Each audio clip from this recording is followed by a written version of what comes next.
헛똑똑 잡학 아카이브 10분이면 구조가 보입니다. 안녕하세요. 오늘은 여러분이 매일 지내는 바로 그 공간에 대한 이야기를 좀 해볼까 합니다. 흔히들 공간을 이야기할 때 뭔가 신비로운 기운 같은 걸 생각하시잖아요.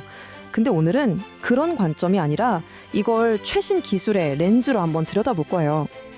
만약에 여러분의 방이 사실은 하나의 온형체제, 그러니까 OS라면 어떨까요? 혹시 이런 생각 해보신 적 없으세요? 하루 종일 밖에서 힘들게 일하고 분명 쉬려고 집에 왔는데 이상하게 기운이 더 쭉 빠지고 무기력해지는 그런 경험이요? 자, 한번 상상해 보세요. 아, 오늘은 진짜 푹 쉬어야지 하고 현관문을 딱 열었는데 발에 툭 채이는 택배 상자, 의자 등받이에 걸쳐진 온 무더기, 그리고 저 멀리 책상 위에서 나 아직 안 끝났어 하고 소리치는 서류 더미가 한눈에 들어옵니다. 집에 들어오자마자 의욕이 그냥 싹 사라지는 거죠. 이걸 바로 로그아웃 루프라고 할 수 있어요. 근데 이게 여러분의 의지가 약해서가 아닐 수 있다는 겁니다. 어쩌면 여러분의 공간 자체가 시스템 에러를 일으켜서 에너지를 계속 고갈시키고 있는 건지도 몰라요. 그래서 오늘 저희가 제안하는 아주 재미있는 비유가 바로 이겁니다. 만약 여러분의 방이 컴퓨터의 운영체제, OS 같은 거고 우리가 흔히 말하는 풍수지리 같은 게 사실은 그 OS를 잘 쓰기 위한 아주 오래된 사용자 매뉴얼이라면요. 자, 지금부터 그 고대의 매뉴얼을 우리한테 익숙한 현대적인 언어로 한번 번역해 보겠습니다. 자, 이 표를 한번 보세요. 이거 정말 재밌지 않나요? 옛 어른들이 어이구 기가 막혔다 하시던 게 사실은 컴퓨터 용어를 치면 시스템 병목 현상일 수 있다는 거죠. 복이 샌다는 말은 에너지 누수로 볼 수 있고요.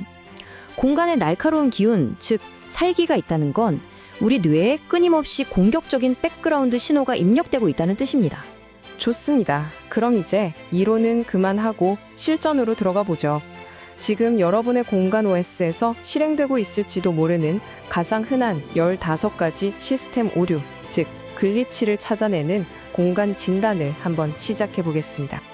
자, 첫 번째 오류는 우리 집의 입력 포트, 바로 현관에서 자주 발생합니다. 문을 딱 열었는데 정면에 거울이 있다?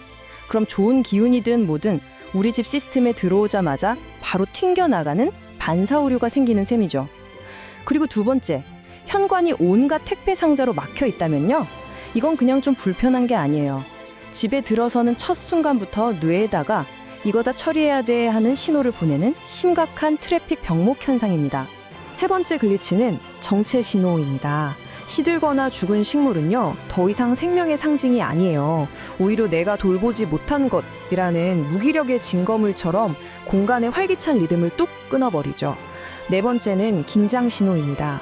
주방 칼꽂이에 칼이 그대로 노출되어 있는 것처럼 날카로운 물건이 계속 눈에 띄면 우리 뇌는 무의식적으로 이 공간을 안전하고 부드러운 곳이 아니라 미세한 긴장 상태로 인식하게 됩니다. 이런 글리치들은 공간을 현재에 살지 못하게 만들어요. 마치 과거의 어느 시점에 딱 멈춰버렸거나 아니면 끊임없이 뭔가 고쳐야 하는 불안한 상태에 있는 것처럼요.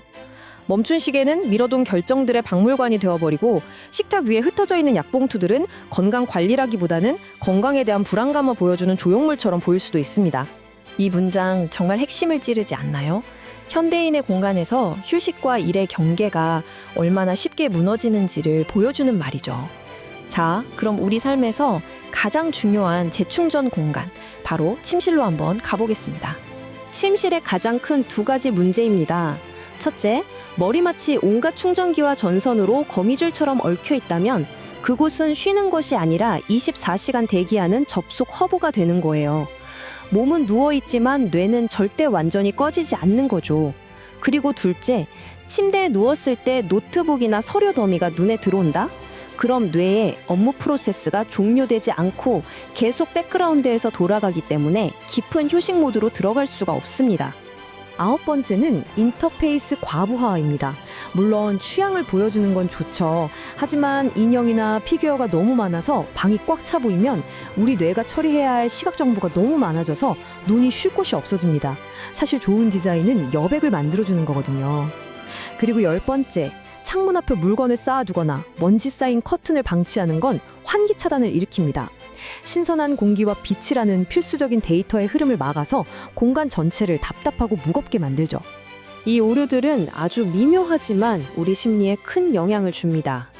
짝 안 맞는 그릇, 그냥 임시로 쓰는 가구들로 채워진 공간은 여기는 내 진짜 집이 아니라 잠시 머무는 정거장이라는 느낌을 줘서 안정감을 해칠 수 있어요. 또 항상 살짝씩 열려있는 서랍이나 옷장문, 이거 은근히 신경 쓰이죠. 웹사이트의 팝업 창처럼 나 아직 안 닫혔어 라는 미완료 신호를 계속해서 보내는 것과 같아요. 자, 이제 공간의 경계에 대한 이야기입니다. 눈에 안 보인다고 괜찮은 게 아니에요. 우리가 매일 밤 몸을 누이는 침대 바로 밑이 온갖 잡동사니 창고라면 우리의 휴식은 해결되지 않은 문제들 위에 지어지는 것과 같습니다. 또 기능적으로 완벽히 분리되어야 할 화장실 문이 항상 열려 있다면 어떨까요? 그 공간의 습하고 무거운 에너지가 집 전체로 퍼져나가면서 공간의 경계가 무너지고 정돈된 느낌을 해치게 됩니다. 그리고 마지막 15번째, 어쩌면 가장 처리하기 힘든 글리치일 수도 있습니다. 바로 고스트 데이터입니다. 이건 뭐냐면요.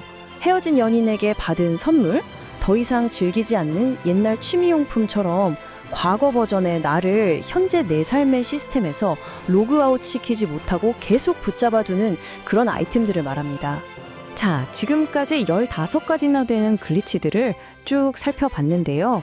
사실 이걸 다 외울 필요는 없습니다. 왜냐하면 이 모든 복잡해 보이는 문제들이 결국 5가지 핵심적인 시스템 오류 원리로 귀결되거든요. 바로 이 5가지가 근본 원인입니다. 현관 거울이 에너지를 반사했고 시든 화분과 멈춘 시계가 공간을 정체시켰죠. 어지러운 책상과 전선은 시각적 소음이었고 침실에서 일이 보이는 건 경계 붕괴였습니다. 그리고 마지막으로 열린 서랍이나 쌓여있는 박스들은 끊임없는 미완료 신호를 우리에게 보내고 있었던 거죠. 그럼 이걸 다 어떻게 고치냐고요? 걱정 마세요. 오늘 당장 대청소하라는 얘기가 절대 아닙니다. 중요한 건 압도되지 않고 아주 전략적으로 접근하는 거예요. 자, 딱 4단계 여기서부터 시작하시면 됩니다. 핵심은 바로 실행하는 겁니다. 이건 그냥 청소가 아니에요. 시스템 성능을 즉시 개선하기 위한 첫 번째 업데이트 파일을 설치하는 과정이라고 생각해 보세요. 오늘 당장 현관을 정리하거나 침대 및 상자 하나만 꺼내보는 겁니다. 아주 작은 변화가 정말 생각보다 훨씬 큰 차이를 만들어낼 수 있습니다. 마지막으로 이 질문을 여러분께 던지고 싶습니다. 이건 어떤 믿음이나 미신의 문제가 아니라 철저히 기능에 대한 질문입니다. 여러분의 공간은 하루의 피로를 풀어주고 재충전해주는 완벽한 안식처인가요? 아니면 여러분도 모르는 사이에 에너지를 조용히 빼앗아가는 주범인가요? 오늘 집에 돌아가시면 이 새로운 관점으로 여러분의 공간을 한번 찬찬히 디버깅해 보시길 바랍니다. 자팍으로 구조를 기록합니다. 구독해두시면 다음 이야기도 이어집니다.